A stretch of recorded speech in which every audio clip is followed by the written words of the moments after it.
Coming to you live from the Results Operations Centre in Pretoria. We call it The Rock, and our reporter Annika Larsen is our reporter who's on the floor for us. Annika is right behind us, Xoli. Now, Annika, what I enjoy about this calm before the storm is seeing the interactions between the different people. The IEC are all important, but like just behind you, Xoli and I were having a look at the different parties. James Self in his blue, a couple of representatives of the ANC. There they are. Joshing around, shaking hands, patting each other on the back. We don't often see those pictures, especially as we lead up to a contentious elections like this one. Well, you know, funny enough, I do actually see it at Parliament on a daily basis, despite sometimes the circus that you see in sittings in the National Assembly and sometimes in the NCOP.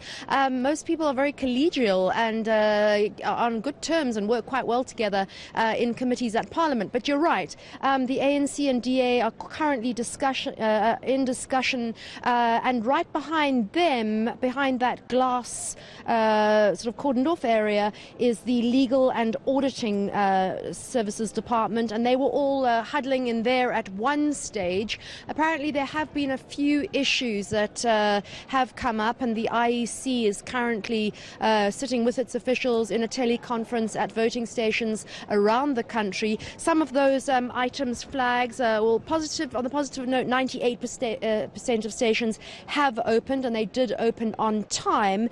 There are problems with ballot paper distribution in Gauteng, Johannesburg. There have been some issues with zip scanners, and there have also been problems with ballot papers running out in Mangaung, Free State and the Eastern Cape.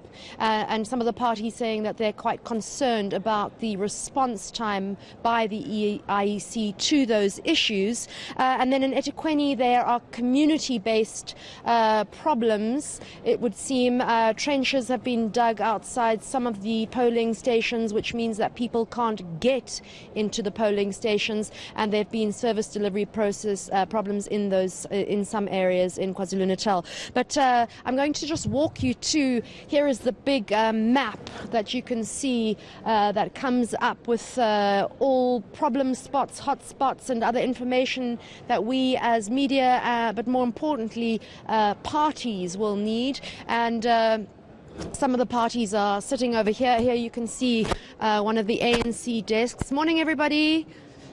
They're all working hard at work and checking out any potential problems. This here, what you can see in front of me, is the National Party Liaison Board Committee. Now that's where parties are sitting with IEC members to discuss any potential problems, how they're being dealt with, and if they're being adequately dealt with. So it's starting to fill up here at the Results Centre. The party agents are starting to come in to check what's going on, and it's certainly getting far busier here. One of the party agents saying to me that they think it's been very quiet so far, and things have gone very smoothly, which makes them a little bit concerned that there may be problems later. But let's not jump the gun here, and let's hope that things carry on as smoothly as they have been so far. Annika Larsen on the floor of the Results Operations Centre here at the IEC.